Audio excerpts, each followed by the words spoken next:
नमस्कार। तो dairy farm profitability को लेकर आज हम एक और छोटा सा वीडियो बना रहे हैं।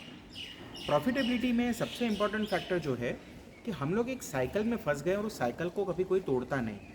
अगर इस साइकिल को समझे तो आपके पास जब गाय होती है तो उसकी जब बछड़ी आती है तो आप उस बछड़ी को या तो लिमिटेड दूध पिलाते हैं या 2 लीटर पिला लिया, दिन का 4 लीटर पिला दिया, ज़्यादातर दिन का 6 लीटर पिला लिया। बट ये जो साइकिल है इसमें ये हो जाता है कि बछड़ी को जितना दूध चाहिए उतना दूध उसे मिल नहीं पाता है। देयरफॉर वो बछड़ी भी आगे चलकर दूध नहीं दे पाती है उतना। तो हम लोग इस साइकिल में फंसे हुए हैं कि हमने पहले गाय ने कम दूध दिया तो उसकी बछड़ी को भी हमने कम दूध पिलाया, तो दोनों को जब हमने कम दूध पिलाते गए तो इस साइकिल में हम फंस गए कि अब हमारा दूध आगे बढ़ ही नहीं रहा है। तो इस साइकिल को तोड़ने के लिए आपको सबसे ज़रूरी है कि आपका काफ आप कैसे मैनेज कर रहे हैं। Because end of the day profitability लाने के लिए सबसे ज़रूरी आपके डेयरी फार्म का काफ है। सो अगर आपके पास गाय थी, जब मान लीजिए चाहे पूरे दिन का पीक मिल्क उनका 20 लीटर रहा हो, अगर उसको आपने अच्छे सीमेन के साथ मेट करवाया था या तो वो इम्पोर्टेड सीमेन ले लिया था जिसकी मदर का फिर से अच्छा हो एंड देयरफॉर आपके पास अच्छी काफ आई है। अब इस अच्छी काफ को रेयर कैसे करना है, तो इसके लिए काफ मैनेजमेंट की टेक्निक्स बहुत ज़रूरी है। सो सबसे पहले हम लोग क्या प्रेफर करते हैं, हमारे फार्म की बात है, अगर आप इसको इम्प्लीमेंट करना चाहे कर सकते हैं, तो और भी कोई प्रोटोकॉल जो आपको ठीक लगे आप फॉलो कर सकते हैं।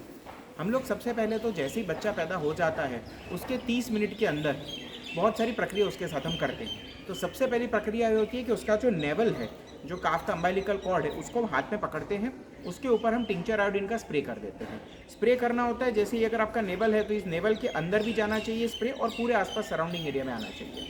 दूसरा, अगर आपको स्प्रे नहीं पसंद है तो कोई कप ले लीजिए और पूरा टिंचर आयोडीन को इस तरह से ऊपर उसके अंदर भर दीजिए, सो दैट पूरा एरिया फ्री हो जाए, जाके पूरा डिसइंफेक्शन हो जाए।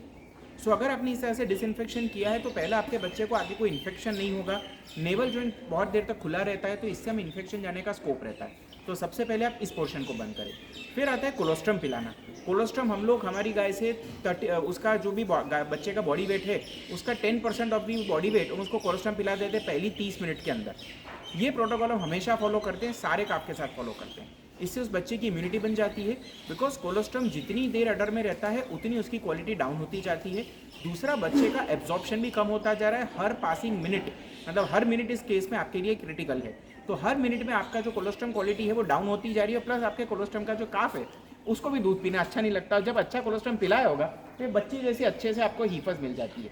ये हीफर अभी 2 साल की होने भी हुई भी नहीं है, ये प्रेग्नेंट हो चुकी है, एग्जैक्टली 2 साल की होगी, मतलब 23 से 24 महीने के बीच में ये अपना बच्चा भी दे देगी। तो अगर आप ये फॉलो करना चाहते हैं तो सबसे पहले अपने काफ का डिसइंफेक्शन करें। सो नेवल डिप की अपने ने बात कर ली, कोलोस्ट्रम की बात कर ली, ये 2 चीज़ आप कंपलसरी कर लें। इसके बाद आता है अगले 12 घंटे बाद उसे फिर से another 10% of the body weight colostrum पिला दें। तो पहले दिन में बच्चे को 20% ऑफ द बॉडी वेट आपको कोलोस्ट्रम पिलाना ज़रूरी है। अगर ये कोलोस्ट्रम नहीं पिलाएंगे तो आपको ऐसी बछड़ी नहीं मिलेगी। तो अगर आपको ऐसी बछड़ी चाहिए जो फ्री में आपको शैम्पू भी करके दे दे तो पक्का अपने बच्चे को अच्छे से कोलोस्ट्रम पिलाएं। Thank you.